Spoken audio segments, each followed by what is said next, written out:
Par définition, le zèle est une ardeur, un engagement complet dans ce qu'on fait. Et que demande-t-on de plus que l'engagement pour le Seigneur? Mais cet engagement peut devenir ou peut être caractérisé de zèle amer lorsque les prédispositions et les motivations sont antagonistes vis-à-vis des Écritures et la volonté de Dieu. Bonjour la famille, comment allez-vous? J'espère que vous allez bien, et que tout se passe bien pour tout le monde. Bienvenue sur la chaîne Le Zèle du Latéral.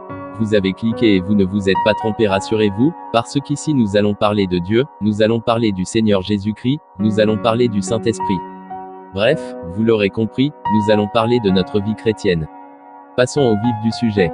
Le premier domaine dans lequel nous devons avoir du zèle, c'est dans le domaine de notre vie spirituelle, car tout ce que nous faisons pour le Seigneur doit être le fruit de notre relation avec le Saint-Esprit. Et pour entretenir notre communion avec Dieu, il nous faut obéir sans condition à sa parole. Sans cela, notre zèle n'a aucun fondement divin et peut tout être sauf être agréable à Dieu. Servir le Seigneur ne doit pas être une béquille spirituelle. S'atteler aux activités spirituelles sans prendre le temps d'étudier la parole de Dieu peut vous permettre d'une certaine manière de vous maintenir à peu près à flot spirituellement, mais sur le long terme, vous n'irez pas loin, car c'est éphémère, ses racines n'étant pas profondes, le zèle doit donc être selon l'esprit et non selon la chair. En effet, le zèle selon la chair conduit à vivre de manière superficielle sous des lois et des régulations à l'image des pharisiens. Le zèle est bien loin de l'activisme. Il s'épanouit dans la sagesse. Le zèle doit donc être intelligent. Il ne s'agit pas de foncer tête baissée, mais d'exposer nos intentions à la lumière de la volonté de Dieu révélée dans les Écritures avant d'agir. Il nous faut faire ce que l'on pense être juste devant Dieu, toujours chercher la sagesse de Dieu dans nos activités. Par exemple, Pierre pensait bien faire en refusant que le Seigneur aille à la croix. Ce fut de très bonnes paroles mais issues d'un zèle selon la chair. Jacques, chapitre 3, les versets 14 à 16. Mais si vous avez dans votre cœur un zèle amer et un esprit de dispute, ne vous glorifiez pas et ne mentez pas contre la vérité. Cette sagesse n'est point celle qui vient d'en haut, mais elle est terrestre, charnelle, diabolique.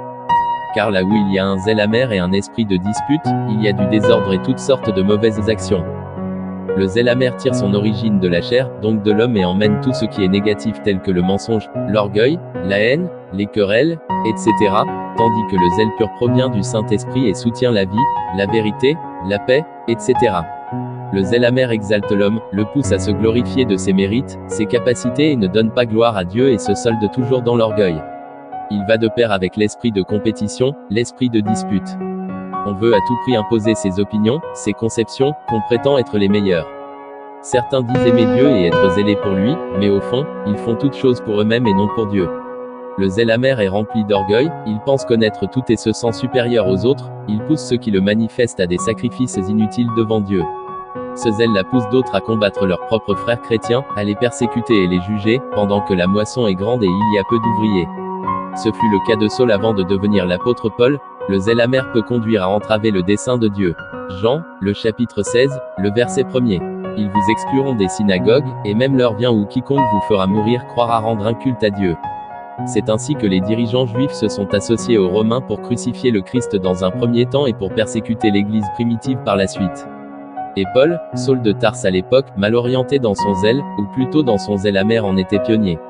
Il l'a reconnu dans Actes des Apôtres, chapitre 22, les versets 3 et 4, « Je suis juif, né à Tarse en Cilicie, et instruit au pied de Gamaliel dans la connaissance exacte de la loi de nos pères, étant plein de zèle pour Dieu, comme vous l'êtes tous aujourd'hui. J'ai persécuté à mort cette doctrine, liant et mettant en prison hommes et femmes. » Et aussi dans l'Épître aux Philippiens, chapitre 3, les versets 5 et 6. Le zèle charnel nous amène à nous mettre nous-mêmes en avant en nous faisant valoir aux yeux de nos frères. C'est un zèle qui deviendra facilement de l'orgueil, alors qu'un service zélé conduit par l'esprit est paisible et humble. En somme, pour bien diriger notre zèle, il faut d'abord traiter les motivations de notre cœur par rapport à ce que nous voulons faire, exposer ces motivations à la lumière de la volonté de Dieu afin de voir si notre service est destiné à la gloire de Dieu, de nous-mêmes ou même d'un tiers. Christ nous appelle à renoncer à nous-mêmes. Et donc il faut que notre zèle serve uniquement les intérêts du Seigneur. Être zélé c'est bien, mais être zélé pour Christ, c'est encore mieux. Deviens soldat de la croix, l'Éternel des armées t'attend.